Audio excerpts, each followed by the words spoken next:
अब समय हो गया है श्रीमद् भगवद गीता यथारूप के अध्याय 1 के 23 श्लोक का। तो चलिए प्रारंभ करते हैं। हरे कृष्णा राधे राधे। यो तस्य मानान्वेक्ष्यहं य अत्र समागतः धार्तराष्ट्रस्य दुर्बुद्धेर्युद्धे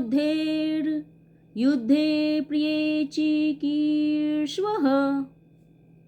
तो देखिए अर्थ क्या है। मुझे उन लोगों को देखने दीजिए जो यहाँ धृतराष्ट्र के दुर्बुद्धि पुत्र अर्थात दुर्योधन को प्रसन्न करने की इच्छा से लड़ने के लिए आए हैं।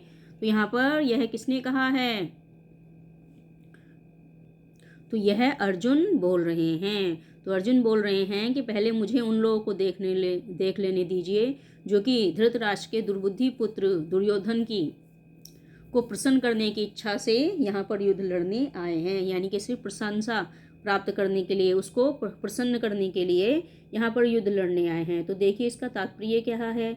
यह सर्वविदित था कि दुर्योधन अपने पिता धृतराष्ट्र की सांठगांठ से संपूर्ण योजनाएं बनाकर पांडवों के राज्य को हड़पना चाहता था। दुर्योधन की यही इच्छा थी कि वह पांडवों के राज्य को हड़पना चाहता था। अतः जिन समस्त लोगों ने दुर्योधन का पक्ष ग्रहण किया था वे उसी के समान धर्मा रहे होंगे, यानी कि दुर्योधन कैसा था? दुर्योधन दुर्बुद्धि था।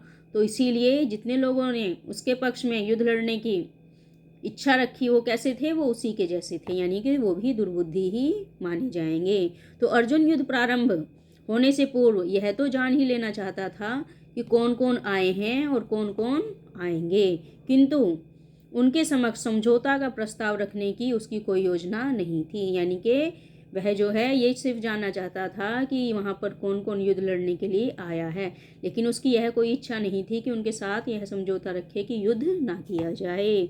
यह भी तथ्य था कि वह उनकी शक्ति का, जिसका उसे सामना करना था, अनुमान लगाने की दृष्टि से उन्हें देखना चाह रहा था। यद्यपि उसे अपनी विजय का विश्वास था क्योंकि कृष्ण उसकी बगल में विराजमान थे। तो क्योंकि कृष्ण जी उनके साथ थे, तो कृष्ण जी क्योंकि ईश्वर का रूप स्वयं है, तो ईश्वर का रूप जब उनके साथ स्वयं है तो युद्ध में विजय तो उनकी निश्चित है। तो अर्जुन को तो यह पहले से ही अनुमान था कि उसकी जीत जो है वो निश्चित है, किंतु वह फिर भी यह जान लेना चाहता था कि कौन कौन दुर्योधन की तरफ से युद्ध लड़ने की इच्छा रखने से यहाँ पर आया हुआ है। तो इस प्रकार से इस श्लोक का अर्थ है। तो आशा करती हूँ ये श्लोक का अर्थ आपको पसंद आया होगा। यदि पसंद आया तो मेरे चैनल को सब्सक्राइब करें, लाइक और शेयर करें, ताकि आपको लगातार आगे के श्लोक भी प्राप्त होते रहें। अंत में हरे कृष्णा राधे राधे।